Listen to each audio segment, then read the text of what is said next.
Assalamualaikum warahmatullahi wabarakatuh. Perkenalkan, nama saya Wanda Alfia. Saya dari jurusan PG PAUD. NIM saya yaitu 23140749. Di sini saya akan menjelaskan tentang teori perkembangan moral manusia untuk mengampuni tugas UAS Psikologi Pendidikan. Pengertian dari teori perkembangan moral yaitu suatu pendekatan yang digunakan untuk menjelaskan bagaimana individu mengembangkan pemahaman mereka tentang moralitas dan etika seiring waktu. Dari perkembangan moral ini, anak akan mengetahui bagaimana berpikir mengenai konsep benar dan juga salah, dan bagaimana mereka bertindak juga melalui suatu proses. Perkembangan moral merupakan salah satu proses perubahan yang terjadi sepanjang hidup manusia, baik itu tingkah laku, budi pekerti, akhlak, maupun pembentukan karakter pada anak seiring bertambahnya usia anak.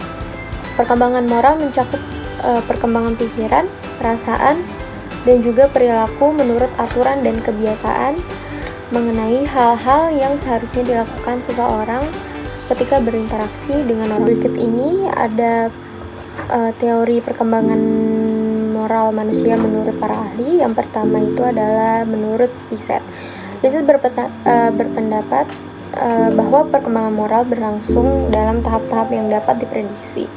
Dalam hal ini, dari tipe penalaran yang sangat egosentris ke tipe penalaran moral yang didasarkan pada sistem keadilan berdasarkan kerjasama dan ketimbal balikan. Piaget juga menggambarkan anak-anak pada tahap ini menilai moralitas perilaku berdasarkan konsekuensi-konsekuensinya. Mereka menilai perilaku sebagai sesuatu yang jahat kalau hal itu menghasilkan konsekuensi negatif sekalipun maksud semula pelakunya adalah baik. Selanjutnya ada tahap perkembangan moral menurut Piaget. Yang pertama itu ada moralitas heteronom. Heteronom ini berarti tunduk pada aturan yang diberlakukan oleh orang lain. Yang kedua ada moralitas otonomi. Moralitas otonomi itu atau juga bisa disebut dengan moralitas kerjasama tersebut bisa muncul ketika dunia sosial anak itu berkembang hingga meliputi makin banyak teman. Selanjutnya ada teori perkembangan moral menurut John Dewey. Menurut John ini, maksud dirumuskannya suatu teori moral adalah untuk memberikan penjelasan sistematis terhadap penilaian dan keputusan kita tentang perilaku manusia. Sejauh ini dinilai dari segi benar atau salahnya dan baik atau buruknya.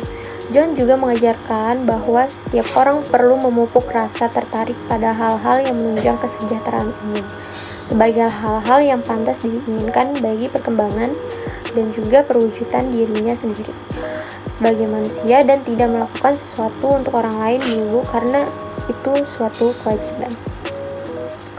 Pada perkembangan moral menurut John, ada beberapa tahapan menurut John, diantaranya yaitu yang pertama ada tahap pramoral. Tahapan ini untuk mengetahui pada tingkah laku seseorang ditandai dengan dimotivasi pada dorongan sosial bahwa anak tersebut belum menyadari adanya keterikatan atas aturan. Yang kedua ada tahap konvensional.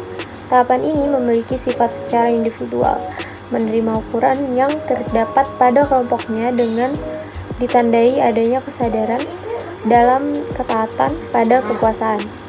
Yang ketiga yaitu tahap autonomi. Tahapan ini pada tingkah laku perbuatan yang dipertimbangkan oleh diri sendiri yang ditandai dengan berkembangnya keterikatan pada aturan yang sudah didasarkan.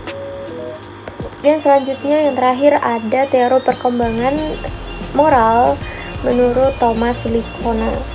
Thomas adalah seorang psikolog yang merupakan kontribusinya dalam bidang perkembangan moral. Pendidikan karakter menurut Thomas mengandung tiga unsur pokok, yaitu mengetahui kebaikan atau knowing the good. Yang kedua ada mencintai kebaikan atau bisa disebut dengan desiring the good. Dan yang ketiga yaitu melakukan kebaikan, doing the good. Likona percaya bahwa pendidikan moral harus berfokus pada pembentukan karakter moral individu. Ini mencakup pengembangan nilai-nilai, etika, dan tindakan yang benar. Karakter moral melibatkan aspek-aspek seperti kejujuran, empati, rasa tanggung jawab, dan juga integritas. Ada beberapa gangguan dan hambatan pada pengembangan moral anak dari usia 0 sampai 13 tahun. Yang pertama itu ada pengaruh media dan teknologi. Yang kedua, pengaruh lingkungan keluarga. Yang ketiga, ada lingkungan dari pergaulan sang anak. Dan keempat adalah kurangnya pendidikan moral di sekolah. Kemudian, cara mengoptimalkan perkembangan moral anak pada usia 0 sampai 13 tahun itu adalah yang pertama itu bisa mengajarkan sikap disiplin, yang kedua memberikan teladan positif, yang ketiga ada mengajarkan tentang nilai-nilai normal, yang keempat mengajak anak untuk bergaul dengan lingkungannya. Sekian dari penjelasan materi saya, kurang lebihnya mohon maaf. Assalamualaikum warahmatullahi wabarakatuh.